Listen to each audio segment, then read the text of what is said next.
Hey everybody, my name is Gerry, I'm from Walt and I, and this is the last day that the office is open for this year. Now, I wasn't planning to do more tutorials. I've did about 7 in the last few days, but quite a few questions on this feature, both from people who were with me at the workshop that I hosted and from you guys online. So I thought, let me quickly have a look at the new masking feature inside of Lightroom.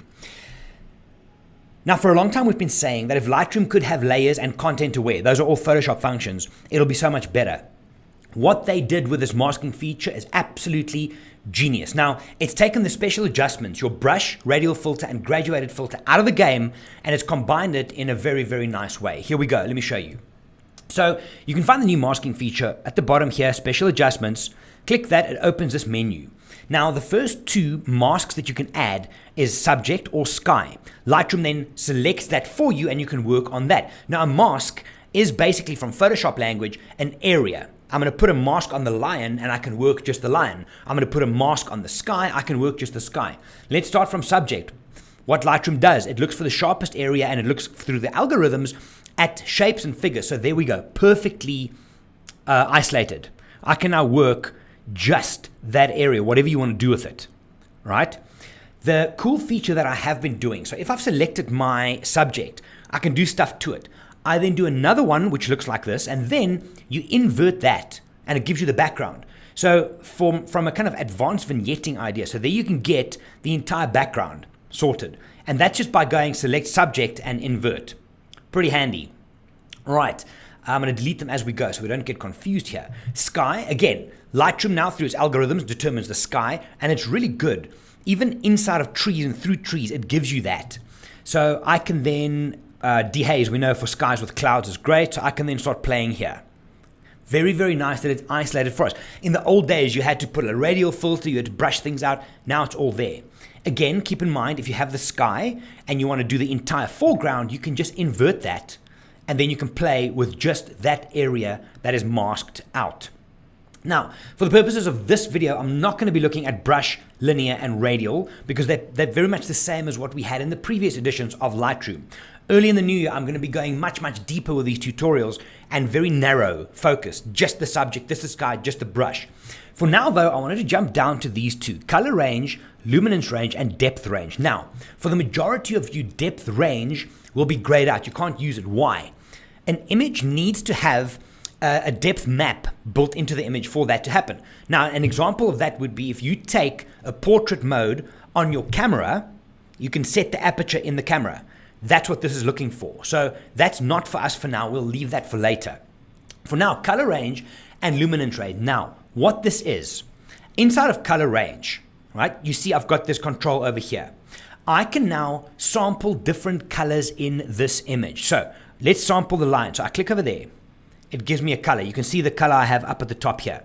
And the mask is then applied to that color. I can minimize that, and it narrows the color way down, or go over, and then it kind of bleeds the colors over. Now, why would you want to do this?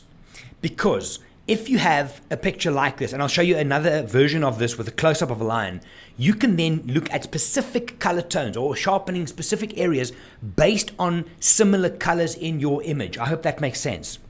Now, the cool thing here is you can sample up to 5 colors. You can hold shift and you can select more colors as you go, and then you can still control the intensity thereof.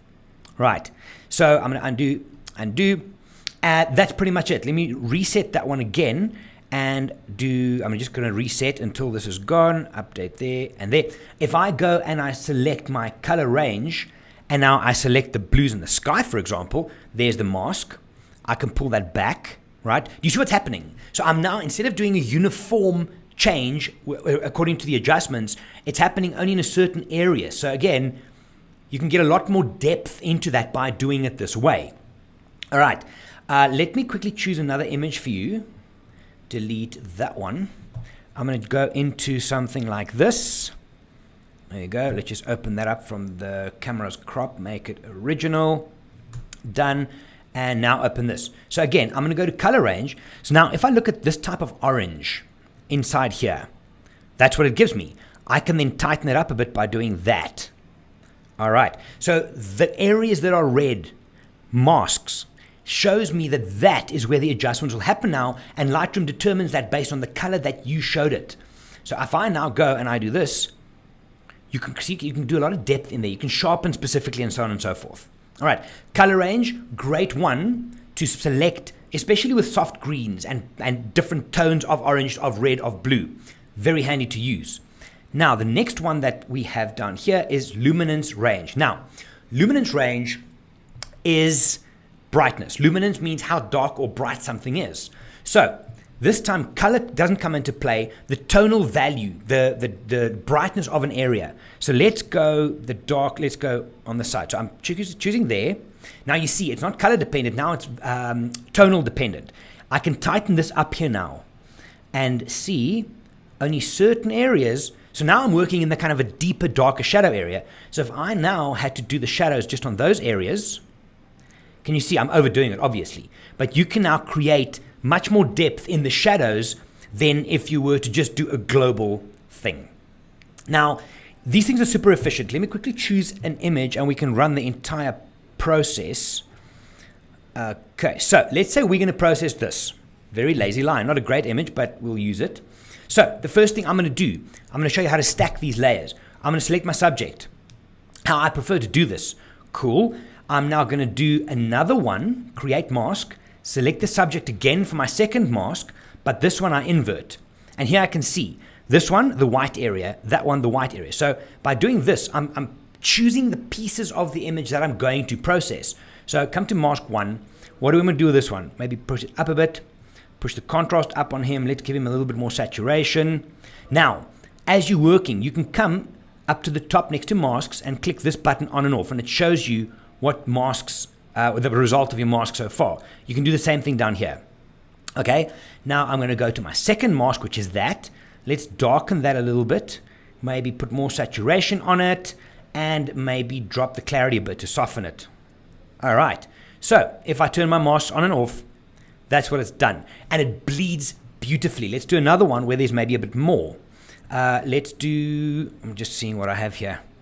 I'm so far behind on my images, it's frightening. Actually, let's see what Lightroom does with this. Select subject. I'm expecting it to do multiple subjects here because of the in sharp and focus areas. Boom. How amazing is that? Now, this is sick. Guys, just take a moment and realize how cool that is. So I'm going to do that. So now I know anything I do will be applied to the important parts of my image. That's golden. I'm going to do it again. Create new mask, select the subject again. But this time I invert it, which means I can now control that part of the image. Okay, we like that. So let's come to the first guys. What are we going to do? We're going to just sharpen them up a little bit, give them maybe a little more saturation. I'm making this up as we go, right? Maybe somewhere there. Cool. Now we come to the background. What do we want to do there? Maybe push it back a bit, or we can brighten it. Do it there. Let's soften it just a touch. All right. And then we can give it more saturation. So if I turn my masks on and off, not very dramatic, but it still pops. Now, what I want to do is I want to add another mask for this female at the back, because I want to make, she's further back, which means visually she should be a bit darker, yeah? So I'm going to now say, create a new mask, and this time let's brush. Okay, open and close. And again, I am going to, so my flow and density is vital. This is what you need to focus on. If you don't know what this is, go and search Gerry van der Walt, Wild Eye, Flow, Density. You'll find the video on YouTube. For now, though, I'm just paint this girl a little bit. Now, you see, I'm not petty about staying in the lines. Number one, I find it annoying. And number two, the reason is, when I do my adjustments, light, if I have my phone, right, light doesn't stop here and start there. It bleeds. So I'm now going to look and say, okay, we're going to push her back a little bit. She's highlighted, push the highlights back. You see, the areas outside her that I went over, if you look at my mask, right? So if you look on the sides, I went over the lines. But when I do my adjustments, it doesn't affect that area because there are no highlighted areas there. Okay, you're just making work for yourself if you try and stay in the lines all the time. There's a time and a place, but for now, no. So I'm going to push her back a little bit. Let's use highlights. Okay, and maybe make her a little less sharp as well. So if we turn everything on and off, See, now, the one thing, and I'm going to quickly do one more example for you, that I tell all my people on Safari that travel with me is, let's choose something cool. How's this? Okay, the idea that you want to do is you want to push the visual intensity. I'm going to show you something else, actually. I did another version of this, but I'll show you quickly. Where can I find it? Is you want to make the visual element of the scene jump to where you want it to. Just looking to see something that would work. I need multiple subjects. Just bear with me for 1 second. I'll find it. You know what? Let's just use that one and see. Okay, so the idea here is, if I close my eyes and I open, I find the line eventually, but this part of his mane is quite bright. So I want to just push a little bit of attention without changing the lighting in the image. So let's see what subject gives us. Perfect, we like that. And then I'm going to just do him a little bit there. So push him up, put the whole thing up a bit. All right. And now I'm going to do a brush. And the idea with this brush is that I can paint the main area. See what I did there? Main area. Get it? Do the brush again. So do that. Okay. And I'm going to make that a little bit darker. And then make sure this one we have made, like, I'm overdoing this a touch, just so you can see. So now if I turn my mask on and off, can you see how the visual attention jumps from the side of the mane to onto the body? It's like it jumps across.